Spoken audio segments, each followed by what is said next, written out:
الحمد لله رب العالمين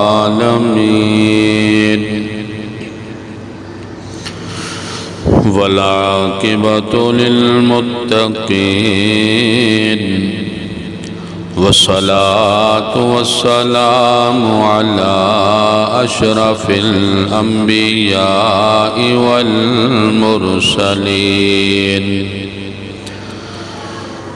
وعلى آله وصحابه أجمعين أما بعد فأعوذ بالله من الشيطان الرجيم بسم الله الرحمن الرحيم ولا تقولوا لمن يقتل في سبيل الله أموات بل أحياء ولكن لا تشعرون اللهم صل على روح محمد في الأرواح وصل على جسد محمد في الأجساد اللهم صل على بلد محمد في البلاد وصل على روضة محمد في الرياض۔ ہر قسم کی حمد و ثنا اللہ سبحانہ و تعالی کے لیے جو اس کائنات کا خالق ہے، مالک ہے، ہر چیز پر قادر ہے۔ بے شمار انگنت درود و سلام امام الانبیاء خطیب الانبیاء حبیب کبریاء حضرت محمد الرسول اللہ صلی اللہ علیہ وسلم پر۔ معراج کا عنوان ہے غزوہ احد۔ غزوہ احد اس جنگ کو کہتے ہیں جس میں باطل کی مضبوط چٹانوں سے ٹکرانے کے لیے امام الانبیاء خطیب الانبیاء اپنے صحابہ کے ساتھ اسلام کی سربلندی کے لیے شریک ہوں۔ اللہ تعالیٰ کے ہاں پسندیدہ دین دین اسلام ہے، اور خاتم الانبیاء حضرت محمد صلی اللہ علیہ وسلم اس کے سب سے بڑے داعی، مبلغ اور محافظ ہیں۔ داعی ہونے کے ناطے آپ علیہ السلام نے اسلام کی دعوت شرق و غرب، شمال و جنوب، عرب و عجم، شاہ و گدا، مرد و عورت، آزاد و غلام، کالے گور، الغرض بنی نوع انسانیت کے ہر طبقہ تک پہنچائی۔ نہ صرف پہنچائی بلکہ پہنچانے کا حق ادا کر دیا۔ اس کے احکام و مسائل، اوامر و نواہی، حدود و آداب کی تبلیغ صبر و تحمل، قوت برداشت سے اس انداز میں فرمائی کہ ہر ظلم و ستم، وحشت، جبر و تشدد، حتیٰ کہ قتل کے منصوبوں تک کو کمال ضبط و تحمل سے اپنے اوپر سہا۔ خدائے رحمان و رحیم کی طرف سے رؤوف و رحیم بن کر اس انداز محبت کے ساتھ ڈرائے اور ہمدردی کے ساتھ خوشخبری دینے کے حسین امتیاز کے ساتھ امام الانبیاء خطیب الانبیاء حبیب کبریاء صلی اللہ علیہ وسلم نے یہ فریضہ انجام دیا۔ اللہ کے دین کے محافظ ہونے کے ناطے امام الانبیاء خطیب الانبیاء حبیب کبریا صلی اللہ علیہ وسلم کی بنیادی ذمہ داری یہ بنتی تھی کہ اگر کوئی اسلام کو مٹانے کی کوشش کرے یا اہل اسلام سے ان کے بنیادی حقوق کو قوت طاقت کے نشہ میں مست ہو کر سلب کرنے کی جسارت یا حماقت کرے تو آپ اس کے شر انگیزوں سے بچائیں اور اسلام کے فروغ کے لیے مضبوط پائیدار مستحکم لاہے عمل تیار کریں تاکہ دین قیامت کی صبح تک پوری آب و تاب کے ساتھ باقی رہے۔ اگرچہ اسلام باہمی رواداری، محبت و مودت، انس و اخوت کا حکم دیتا ہے، لیکن اس کا ہرگز یہ مطلب نہیں کہ اپنے ماننے والوں کو یوں ہی بے آسرا چھوڑ دیا جائے، وہ ظلم میں پستے رہیں، مرتے کٹتے رہیں۔ ان کو اس طرح بے آسرا نہیں چھوڑا جا سکتا۔ تو اللہ کے نبی صلی اللہ علیہ وسلم نے اسلام اور مسلمانوں کی حفاظت کے لیے جنگ کی۔ یہ جنگ 3 ہجری شوال کے مہینہ، تاریخ کے اندر اختلاف ہے، 3 تاریخ، 7 تاریخ، 15 تاریخ، لیکن اس پر سب کا اتفاق ہے 3 ہجری اور شوال کے مہینہ میں یہ جنگ ہوئی۔ جنگ کی 2 قسم ہیں، ایک جنگ ہوتی ہے دفاعی جنگ، ایک ہوتی ہے اقدامی جنگ۔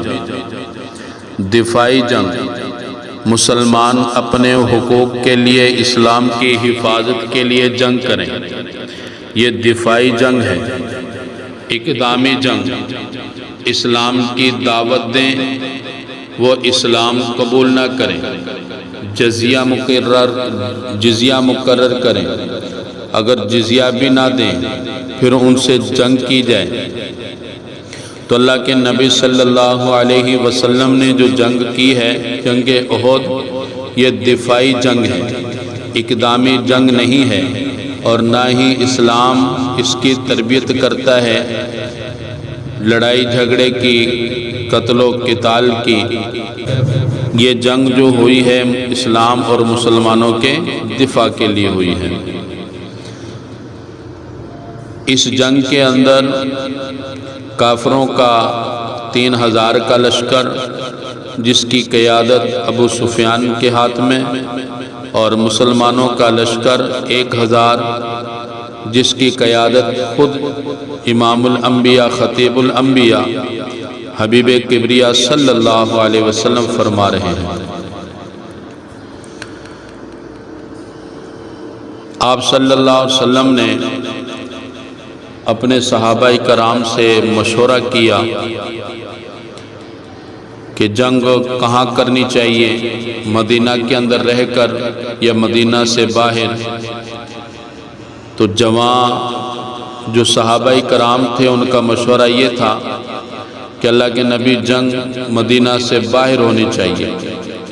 عبداللہ بن ابی جو منافق تھا، اس کی رائے یہ تھی کہ جنگ مدینہ کے اندر رہ کر کی جائے، اور اسی بات کا بہانہ بنا کر جب عین جنگ کا وقت ہوا تو جنگ سے بھاگنے لگا۔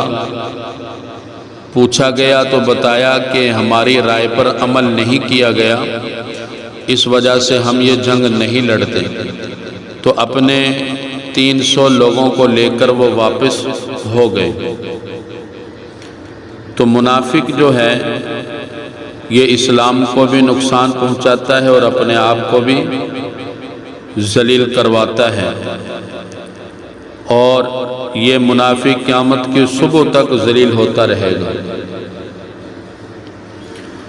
تو اللہ کے نبی صلی اللہ علیہ وسلم نے صحابہ کرام کے مشورہ سے احد پہاڑ پر جنگ کا انتخاب کیا گیا۔ یہ احد پہاڑ وہ پہاڑ ہے جس کے بارے میں اللہ کے نبی صلی اللہ علیہ وسلم نے ارشاد فرمایا، یہ مجھ سے محبت کرتا ہے، ہم اس سے محبت کرتے ہیں۔ صحیح بخاری کی حدیث ہے، حضرت انس رضی اللہ تعالیٰ عنہ فرماتے ہیں، صعید النبی صلی اللہ علیہ وسلم الی جبل ومعه ابو بکر وعمر وعثمان فرجف بهم فضربه برجله وقال اثبت احد فما عليك الا نبي او صدیق او شہیدان۔ اللہ کے نبی صلی اللہ علیہ وسلم احد پہاڑ پر چڑھے، آپ کے ساتھ امام سیدنا ابو بکر صدیق، عمر فاروق، عثمان غنی رضی اللہ تعالیٰ عنہ بھی تھے۔ پہاڑ وجد میں آ کر ہلنے لگا، پیارے نبی علیہ السلام نے اپنا پاؤں مبارک مارا اور کہا کہ پہاڑ ٹھہر جا۔ احد پہاڑ کو مخاطب کر کر فرمایا، کیا تو نہیں جانتا تیرے اوپر ایک نبی، ایک صدیق اور 2 شہید ہیں؟ تو پہاڑ رک گیا۔ تو یہ وہ پہاڑ ہے جس نے نبی رحمت صلی اللہ علیہ وسلم کا کہا مانا، اور صحیح بخاری کی حدیث ہے، اللہ کے نبی صلی اللہ علیہ وسلم اس پہاڑ کو مخاطب کر کر فرماتے، اِنَّا أُحُدًا يُحِبُّنَا وَنُحِبُّهُ۔ احد پہاڑ وہ پہاڑ ہے جو ہم سے محبت کرتا ہے، ہم اس سے محبت کرتے ہیں۔ جامع الکبیر امام سیوطی نے اور کنز العمال میں یہ حدیث مبارکہ موجود ہے۔ حضرت عبداللہ مزنی اپنے باپ سے و اپنے دادا سے اس روایت کو نقل کرتے ہیں کہ امام الانبیاء، خطیب الانبیاء، حبیب کبریہ صلی اللہ علیہ وسلم نے ارشاد فرمایا، اربعۃ اجبال من اجبال الجنہ، 4 پہاڑ جنت کے پہاڑوں میں سے پہاڑ ہیں۔ قیل فما الاجبال، کہا گیا کون سے پہاڑ؟ قال احد یحبنا ونحبہ، پیارے نبی علیہ السلام نے ارشاد فرمایا، احد پہاڑ وہ ہم سے محبت کرتا ہے، ہم اس سے محبت کرتے ہیں۔ جبل من جبال الجنہ، جنت کے پہاڑوں میں سے پہاڑ ہے۔ والطور جبل من جبال الجنہ، طور پہاڑ جنت کے پہاڑوں میں سے پہاڑ ہے۔ ولبنان جبل من جبال الجنہ، لبنان پہاڑ جنت کے پہاڑوں میں سے پہاڑ ہے۔ ونجبۃ جبل من جبال الجنہ، نجبہ پہاڑ جنت کے پہاڑوں میں سے ایک پہاڑ ہے۔ تو احد پہاڑ یہ وہ پہاڑ ہے جس پر اللہ کے نبی صلی اللہ علیہ وسلم نے جہاد کیا، مشرکین کا مقابلہ کیا۔ تو جنگ کی ترتیب دی گئی، پیارے نبی علیہ السلام نے حضرت عبداللہ بن جبیر کو 50 صحابہ کرام کا امیر بنایا اور کہا کہ اس پہاڑ سے نہیں ہٹنا جب تک میں حکم نہ کروں۔ تو مسلمانوں کا، کافروں کا آپس میں جب مقابلہ ہوا تو مسلمان میں جذبہ جہاد بہت زیادہ تھا، تو جذبہ جہاد کی وجہ سے اور شہادت کا شوق تھا، پرزور مقابلہ کیا، جس میں بظاہر ایسے معلوم ہونے لگا کہ کافروں کو شکست ہو گئی ہے، کافر بھاگنے لگے۔ تو عبداللہ بن جبیر، ان کا جو 50 صحابہ کرام کا جو دستہ تھا جن پر یہ امیر مقرر تھے، تو وہ اپنی جگہ سے ہٹ گئے۔ کہا کہ اللہ کے نبی صلی اللہ علیہ وسلم نے اس وقت تک پابند کیا تھا جب تک لڑائی ہار جیت میں تبدیل نہ ہو جائے اور اس جنگ کے اندر مسلمانوں کی جیت ہو رہی ہے تو لہذا اب ہٹنے میں کوئی حرج نہیں ہے۔ تو وہ مال غنیمت اکٹھا کرنے میں مصروف ہو گئے۔ خالد بن ولید جو مشرکین کا لیڈر تھا، ان کا کمانڈو تھا، اسلام سے پہلے کافروں کی ساتھ ان کی یہ پہلی جنگ تھی، تو انہوں نے دیکھا کہ حضور کے سپاہی مال غنیمت اکٹھا کرنے میں مصروف ہو گئے ہیں، تو ان پر دھاوا بول دیا، حملہ کیا، جس کی ضد میں تقریباً 70 صحابہ کرام شہید ہو گئے۔ تو اس واقعہ سے ایک تو یہ سبق ملا کہ امیر کی اطاعت کرنا بہت ضروری ہے۔ ان کی ایک اجتہادی غلطی کی وجہ سے اتنا بڑا نقصان اٹھانا پڑا، لیکن اللہ کے نبی صلی اللہ علیہ وسلم بڑے صبر و تحمل کے ساتھ اس جنگ میں شامل رہے اور کسی بھی صحابی پر کسی قسم کی کوئی لعن طعن نہیں کی کہ تمہاری اس غلطی کی وجہ سے اتنا بڑا نقصان اٹھانا پڑا۔ تو اللہ تعالیٰ نے بھی اپنے پیارے محبوب کی اس نرم دلی کو اپنی کتاب مبین کے اندر بیان فرمایا، فَبِمَا رَحْمَةٍ مِّنَ اللَّهِ لِنْتَ لَهُمْ۔ اللہ کی رحمتوں میں سے ایک رحمت یہ ہے کہ آپ ان کے لیے نرم دل ہیں۔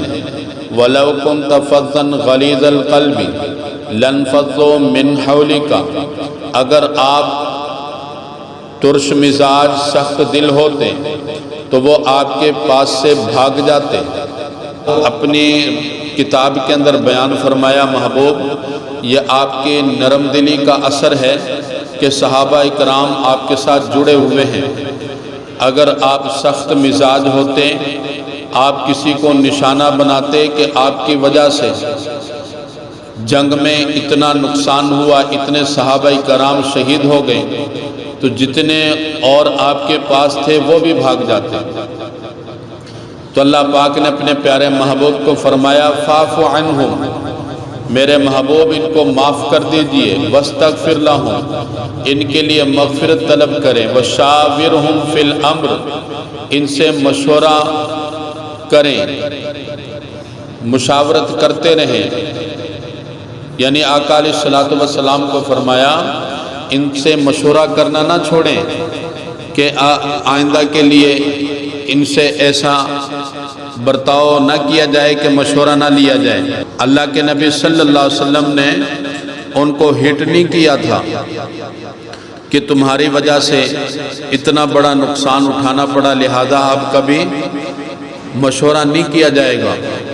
تو اللہ پاک نے فرمایا میرے محبوب ان سے مشورہ کرتے رہنا ہے۔ فَإِذَا عَزَمْتَ فَتَوَكَّلْ عَلَى اللَّهِ، جب آپ کسی رائے کا انتخاب کر لیں تو اللہ پر بھروسہ کریں۔ إِنَّ اللَّهَ يُحِبُّ الْمُتَوَكِّلِينَ، بے شک اللہ تعالیٰ توکل کرنے والے کو پسند فرماتے ہیں۔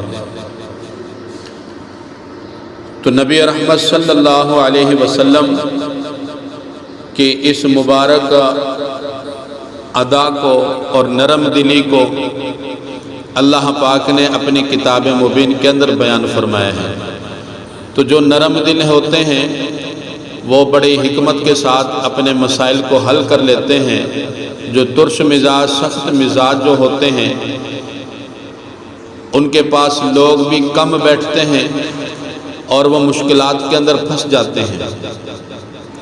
تو یہی رویہ اختیار کرنا چاہیے جو آقا علیہ السلام نے کیا کہ 70 صحابہ کرام شہید ہو گئے، لیکن آپ نے کسی صحابی کو لعن طعن نہیں کی کہ تیری وجہ سے یہ نقصان اٹھایا، اور آپ علیہ السلام نے ان سے مشورہ کرنا بھی نہیں چھوڑا کہ تمہارے مشورہ پر عمل کرنے کی وجہ سے کتنا بڑا نقصان اٹھانا پڑا ہے۔